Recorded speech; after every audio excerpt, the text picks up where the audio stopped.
ఒకరోజు భార్యాభర్తలిద్దరూ గొడవ పడుతున్నారు. నేను మంచి చేపలు కొనుక్కొచ్చాను, వండిపెట్టు అంటున్నాడు భర్త. చేపలు క్లీన్ చేసి వండడం నా వల్ల కాదు అంటుంది భార్య. ఎంతో ఇష్టంగా తెచ్చుకున్నాను, వండకపోతే ఎలా అని భర్త. చాలాసేపు వాదించిన తర్వాత ఆ చేపలు అక్కడే పడేసి బయటికి వెళ్ళి బిర్యానీ తినేసి వచ్చాడు. ఇప్పుడు వరకు నేను చెప్పింది కూర కోసం అనుకుంటున్నారా?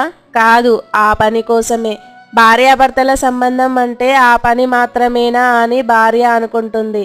భార్యాభర్తల సంబంధం అంటే ఆ పని తర్వాతే మిగతావన్నీ అని భర్త అనుకుంటాడు.